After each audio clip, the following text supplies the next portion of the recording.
புத்தர் சொன்ன 3 வாழ்க்கை பாடங்கள். உன் மனதை மாற்றும் வழி. நீ அமைதியை தேடுகிறாயா? உன் மனம் சில நேரம் காரணமில்லாமல் குழப்பமா இருக்கிறதா? உனக்கு சில நேரம் நிம்மதி தேவைப்படுகிறதா? இன்று உனக்காக ஒரு புனிதமான பயணம். இந்த பயணத்துக்கு பிறகு நீ உன்னோட மனசை வேறொரு கோணத்துல பார்க்க போற.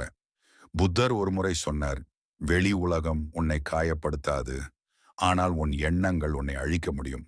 அந்த ஒரு உண்மைதான் மனித வாழ்க்கையை மாற்றும் திறனுடையது. இன்னைக்கு நம்ம காண போறது புத்தர் சொன்ன 3 அற்புதமான வாழ்க்கை பாடங்கள். அவை உன் மனதையும் உன் உலகத்தையும் மாற்றும். அப்படின்னா நீ ஆன்மீகத்தையும் உண்மை வாழ்க்கை மாற்றத்தையும் நம்புறவனா? அப்படியானால் இப்போவே ஒரு கிளிக்கு சப்ஸ்கிரைப் பண்ணு.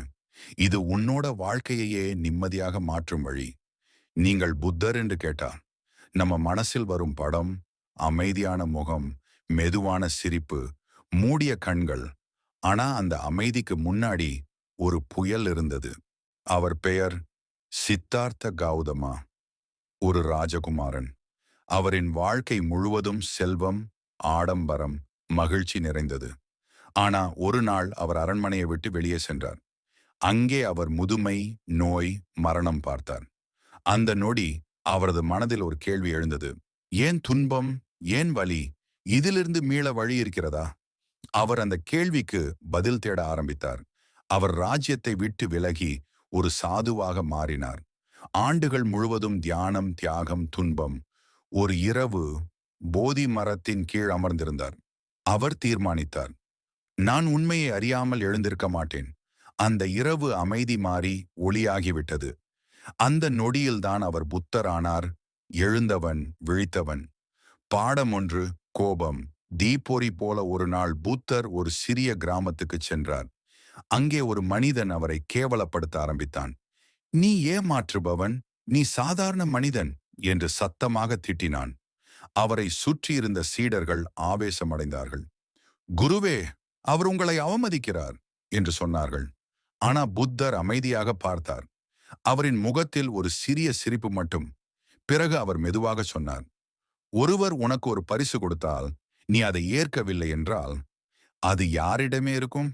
சீடர்கள் சொன்னார்கள், அந்த மனிதனிடமே இருக்கும். அவர் சிரித்தார். அப்படியே, நான் அவனுடைய கோபத்தை ஏற்கவில்லை, அதனால் அது அவனிடமே திரும்பி போய்விட்டது. பிறகு அவர் சொன்னார், கோபம் என்பது நெருப்பை பிடித்து மற்றவரை எரிக்க முயல்வது போல. ஆனால் அந்த நெருப்பு முதல்ல உன்னைத்தான் எரிக்கும். நம்ம வாழ்க்கையிலையும் இதேதான் நடக்குது. யாராவது நம்மளை திட்டினாலோ துன்பப்படுத்தினாலோ நம்ம உடனே பதில் அடி கொடுக்க முயற்சிக்கிறோம். ஆனா நினைச்சு பாரு, அது நம்ம உள்ள அமைதியையே எரிக்குது. ஒரு மனிதன் ரோட்டில காரை ஓட்டி கொண்டிருந்தான். அடுத்த வண்டி அவனை தட்டியது. அவன் கோபத்தில் கத்தினான், திட்டினான். அந்த நாளே அவனுக்கு மன அழுத்தம், தலைவலி. ஆனா அந்த சண்டையிலே ஒரு விஷயம் நடந்ததில்லை. அவன் பிரச்சனை தீரவில்லை. அவன் அமைதியை மட்டும் இழந்தான். அந்த நொடி புத்தர் சொல்லும் வார்த்தை நினைவு வா. அமைதி, அதுதான் உன் மிகப்பெரிய வெற்றி. நீ உன்னோட கோபத்தை கட்டுப்படுத்தினா நீ உன் வாழ்க்கையை கட்டுப்படுத்துற. இப்போ ஒரு நிமிடம் அமைதியாக இரு. உன் கண்களை மூடு. யாராவது உன்னை காயப்படுத்தினா நினைச்சு பாரு. அந்த முகத்தை நினைவுபடுத்து. உனக்குள் ஒரு கோபம் எழும்பும். இப்ப அந்த முகத்தை மெதுவா மனசுல மன்னிச்சு விடு. நான் அமைதியாக இருக்கிறேன். என் மனம் நெருப்பல்ல, ஒளி. பாடம் 2, மனது.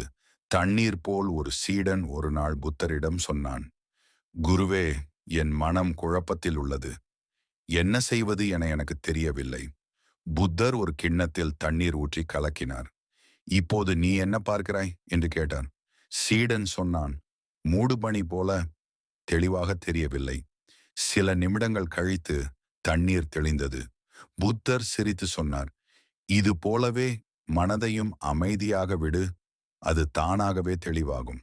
மனிதனோட மிகப்பெரிய துன்பம் அவன் மனதை நிறுத்த முடியாதது. நாம் எப்போதும் ஓடிக்கொண்டிருக்கிறோம், சிந்தனைகளிலிருந்து சிந்தனைகளுக்கு. அதை ஒரு நதி போல பார்த்துவிடு, அது பாயட்டும். நீ அதை காணும் ஒருவனாக இரு. இப்போ நீயே ஒரு உதாரணம். நீ கோபத்தில் முடிவெடுத்த போது என்ன நடந்தது? அதுக்கு பிறகு அமைதியாக இருந்தால் என்ன உணர்ந்தாய்? அதுதான் மனம் தெளிவானா இருக்கிறது. இப்போ உன் கண்களை மூடு. ஒரு குளம் கற்பனை செய். அதில் நீர் அமைதியாக இருக்கு. அந்த நீரில் உன் முகம் தெளிவாக தெரிகிறது. அந்த நிலைதான் அமைதி. நீ அமைதியாக இருந்தால் உலகம் தெளிவாக தெரியும். பாடம் 3, கடந்ததை விடு. நிகழ்காலத்தில் ஒரு சீடன் தன்னுடைய கடந்த தவறுகளால் துன்பப்பட்டான். அவன் சொன்னான், குருவே, நான் தவறு செய்தேன். என் வாழ்க்கை அழிந்து விட்டது. புத்தர் சிரித்தார். ஒரு மனிதன் ஒரு அம்பால் காயமடைந்தான் என்று நினைப்பாயாக. அவர் இன்னொரு அம்பை எடுத்து தன்னை மீண்டும் காயப்படுத்துவானா? சீடன் சொன்னான். இல்லை குருவே. அப்படியானால் புத்தர் சொன்னாரு, நீயும் கடந்த துன்பத்தை நினைத்து உன்னை மீண்டும் காயப்படுத்தாதே. கடந்தது ஒரு நிழல் மாதிரி. நீ அதை பிடிக்க முயன்றால் அது இன்னும் தூரம் போய்விடும். நினைவில் வை, கடந்தது கடந்து விட்டது. எதிர்காலம் வரவில்லை. உன்னிடம் இருப்பது இந்த தருணம் மட்டும். புத்தர் சொன்னார், அமைதி வெளியில் கிடைக்காது. அது உன்னுள் இருக்கிறது. நீ உன் மனதை வென்றால் உலகம் முழுவதையும் வென்றவனாகிற. நினைவில் வை, கோபத்தை விடு, அமைதியை தழுவு, நிகழ்காலத்தில் இரு. அதுவே உண்மையான புத்தம். இந்த வீடியோ உங்க மனசை டச் பண்ணி இருந்தா, அல்லது உங்க வாழ்க்கை மாற்றம் தேவைன்னு நீ நம்புறீங்கன்னா, ஒரு சப்ஸ்கிரைப் பண்ணுங்க, லைக் பண்ணுங்க, ஷேர் பண்ணுங்க. இந்த மாதிரி ஆன்மீக உண்மைகள், வாழ்க்கை பாடங்கள் நீங்க தவற விடாம பார்க்க, இதுதான் உங்க பாதை, உங்க சக்தி, உங்க அமைதி.